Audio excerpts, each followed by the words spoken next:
Adema, because here our brother who gwara unu I get post video ye ndị Fulani herdsmen tọrọ na Okuku ka tọrọ ya mana ebe ejire release here with Irete. So I will keep creating this awareness. I will keep raising alarm until the government does the right thing. I will keep raising alarm. The Fulani herdsmen nọ n'ime ọhịa and ndị ala ha ji ha na-agara ozi egbuola Imo State. Imo State. Government just focus on unknown gunmen. I said it. They just focus on unknown gunmen. While in the Fulani herdsmen they make millions and billions in Imo on a daily basis. Let me play this voice note. Not a long, but just when did he? I got caught there when we have gotten the substance.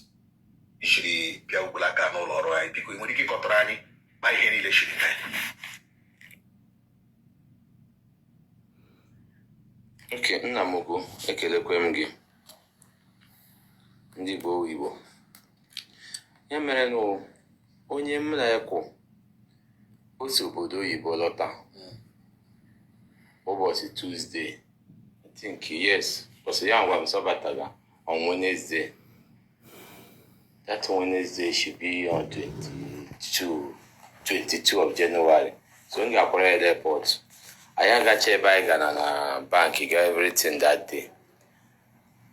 So the next day, Thursday, that's how I got a best site here and other places. I'm say okay, so when you now go Anambra the next day, so I got my free. So can boy you phone you try kwarunya or timbata kwambata or sayaga the site. That's okay. Ngacha Anambra batandi even boy sabata umlasum kaige baho. Samba so gaga ka happy Denise opposite the man na go on with GD. That's okay. So that's when Friday, boy in the morning, being 24th of January. See, Namuku time I jagazi every site. That's more Chorega Port Harcourt today. But soon Chereko confirm onye or again on Port Harcourt. So Gapom Kaiga Port Harcourt first. See, okay. So I know with my brother, my friend, my shop. So I'm going to go Port Harcourt. So my client bomb can go here. Kaiga Port Harcourt. That's okay. So when none of the man about them, see okay, can go the man. So he resume na hotel. The man no. The book that say about it about him. Say na say hotel Port Harcourt kiga no that simba. So changes go be Kaiga was the best site town. I guess is the best site town. Ga hokwa na other properties here no ebe was from them drop there village. The next day I guess is the village gaze Port Harcourt. This is okay. I go ebe site ya no kwa na ebe ozurala 30 plot of land ebe Okuku. So us in them man name is encroach the land. Kuzi me ka mbara ya fence rand. Tiria security house could secure the place. That's okay. I got to decide them the place. I legit because about 2 years ago I had to go about with one other man. The man elected the properties. That's the man I want. Sorry, all I want. So since the man that the land in Oji, Babu Oji made the place for Pusere. I had got the place. Ebe Alano opposite Onyema Eba Okuku Eba Ebe Akanawo. Where is poultry? Akanawo nwere poultry ebe ahụ. Opposite gate nke Akanawo ampụtazie ka the land no. So I nwechazire rapụtazie. I know the motor discuss. They have the severe plan and the everything. I discuss next night was it Ushishiji block or Ozo. Okuku village, yes. Okuku village. I had Umokere, yes. Umokere. So I had a block with the Ozo. Some cherry editing too much. That's some stop or motor stop. When those boys are up that child before those boys are put around my house. Me looking at them, make a that house from far. From English in Asiga. I have to see. 3 Abia bank no. Fuji pump and shone call the Jim Mando Shishi. The other one you quake. Goes the driver passenger side the man no. m na-atara ya n'ọzie nke ọzọ achọrọ ịgbada egbe nkụpụga dị egbe aka drag waze dị gon uti m ndị nkeji dị mma na-egbuzi mma n'isi ile isi m ị ga-ahụcha apa so onye nke ọzọ akụzie m oshi ya m dazie blood arụ m rọchara moto nka ntị gia collapse dasazie the steering there ya drag ya m drag the same out before then the two had the man topụrụ etopụ gbagba the man amaghịzi ime ọhịa ha chụzie the man na-agbaraga ha kpọrọzie m to blood ha mega ebe after ebe 1 o'clock or so 1 in the night in the afternoon in the afternoon 1 in the afternoon ha kpọrọzie m baa ime ọhịa so mgbe anyị rabaziri ime ọhịa atịsị ha ga-azụ rasaki ya dị moto anyị ma rasaki ya dị moto chịtacha ma fon ma akpa eburu wezie mmiri ma ihe dị mmanụ anyị wazie ihe awụọ mmiri isi blood cover m everything ha eburu m ha baziri ime ọhịa anyị nọla one place and like 30 minutes to ha pụọ there ha ship to gakwa on that place ebe a gaga man m ozi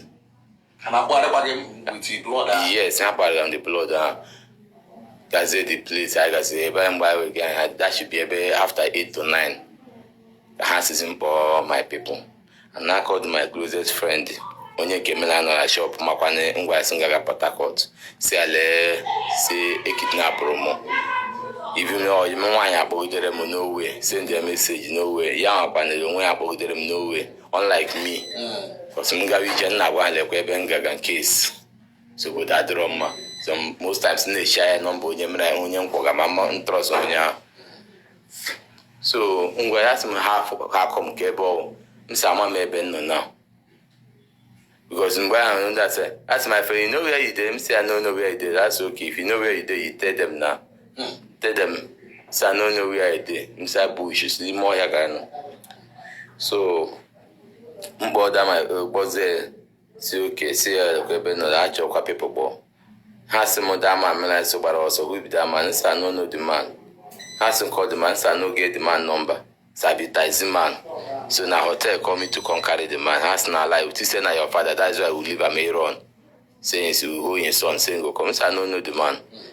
So they come the time say the man. Now your father come to the motor. That night they happen. Guy check the motor. Say the motor no dey there. Your father come to use police and vigilante. They find us. Didn't say you go see us. You no go see us. So to ask him about na police achoga. Ha ga-achị back to ebe ahụ moto anọ abalị ahụ like the mother that ụmụaka ndị a small boys the least one bụ Joshi apịaga m n'ichi 17 years nke ọzọ because mgbe eji matacha ihe mgbe eji say my brother when start negotiating say my brothers are very small si tochiwa they call na my brother na 25 years boy as 25 years how many years are they gba small late 17 years this one na 21 years I was shocked. But I didn't doubt them because ile anyị gara ahụ that ruru maka nwebe nke gbara ahụ ọnụ. So have a negotiate me about the man that night for the man to be sure that the man didn't do. The man has me now. The bomb and say asimo ndiko okay me say yes. Me say ngi akwala asimo do okay sim don't worry so got this got better. Me say okay. Mr. Okay, so enye my brother number go ka bog that's okay. That was there has can I send number to my friend, my brother, so that he go call people for ransom. That's okay. Send no only number. He just that watch him cooperate the number and send there my brother. So at the time, he had a negotiate with my brother. From that Friday night till the 30th of January, there is no food. And one single rainy. We lit in the hall and now miri. And the mirror and you can miri, a mamma miri go to hell quite the miri because some house and that we more they can take anything. We lit in us and don't drink the last water. Or cigarette who did it.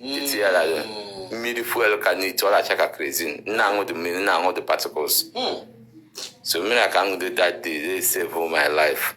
Blood I try amnesia. Everything about Chamberlain, here kefe makalazo. Kigidum no shishi. Need day only once can now stand up. Maybe every afternoon, Ganyo Mamre. I got Pokwan Kitu, my and your chamberlain and be about to Balala, he came here, the Sam Lala. Until the day I reach agreement to my people with Tego. My people will take away the money. So my friend Barry with Tego on Wednesday. Wednesday 29. I bet you with Tego. How direct with how direct the guy. The guy they be customs meet to other people saying how in the vigilante. This is how in the vigilante. So my brother had my brother Keboga decided that's my brother saying how all mechanic call. So I get to customer motor. Has I can use that sort tools. Has I take the tools. As I charge the 2,000 ago. Happen to say that I saw a kidnapper, so that now kidnapper ransom. They will call around the truth. Say Jenny okay, so I can go ransom. Yes. I saw why not to come since that time. I say no them. That's why not to go. And there was going to IGBO last IGBO. Okay. So they can hide you. Said na lie. When you say funeral, everything. Kaya Kalazo. I'm telling you, the guy whatever I say, I'm quite shy on that day. So, you know, I join your bike, that's when your bike, I'm anything. And on your bike, according to us, me, Abia alone, don't involve any other person. But once I am involved police anything, they will kill me. And push their way. They even said it there because I want many groups, even from their call, I get a matter that tell one group. The more here. Even now, they have also have about inside. And say, I'm waiting to happen. That the year gone last the portion on that group. It is an only was days for this. We play too. Hala not by badge. Call Harlem and Mama was only got a hand their phone, me had your phone, so iPhone. Okay, I make a call. So I had him well say iPhone. Say an iPhone. So after the call, I be another phone, we got the SIM card. So somebody got about the phone, they got the SIM card from that phone. Separate say carry track. So this vigilante case of vigilante you do this, my friend. Out of ego jigari imeha. Those people say na lie, say how hand over police. Or how babu Which vigilante one? Has yes, also as a custom. Yes. As a custom, okay. Yes. The car has say go how babu. While my girlfriend have okay, yes, okay, on my phone. Call Pokandi or the Rams or call Nulu. So while they make the phone has okay on that phone, immediately on the phone, my woman and boy immediately because everybody has been calling him. When you get away, gig and answer from him. Even when the kidnapper himself will be acquired album that my brother don't carry the money run.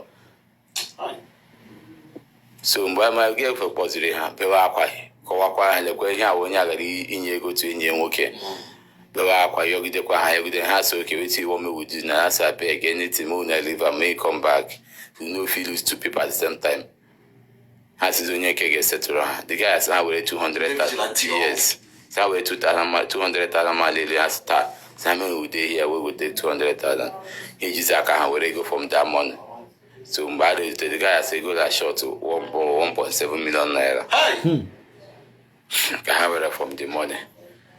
Here is a 1.7 million. I had a lot of whiteness. This is okay. Go to my house and say everything. My TV, my generator, Monzoro, on my fridge. See, I got it. And we came to go computer. Because at that moment, that point now, I make with the water, was in strength. Guys, in your mom, I make a dollar. I got see. To be honest speaking, if one could you could I won't go for that Thursday. The new Hamakanama said the no go kill me, now hunger go kill me. And which is true, now hunger go kill me. Because the pen, Aquara man, the Kibujimaka, young deep of this thing. It's not that doesn't matter. At night, and when you pass me honor, the more Yakailano was the able to EGG Abia covers him. I'm not using EGG blood down, EGG Abia cover. Someone who did more hands, he recharge the property to make everything what they go that Thursday. Is a hundred ransom that Thursday. So, I go like a hammer. 5 million naira Plus 1.7. 1.7 and then Narun there 6.7. 6.7. Christ of Nazareth. Irete Imo. I'm telling you. So I released them that night. If I have been quite the ransom, my sister when you need to hire. If I have up that move inside the more here to come joke because if we have the house they go straight and when you have a house they go, don't worry, they go, we no go kill you. Because the whole job to come back also. As don't hurt you as don't worry, we will kill you.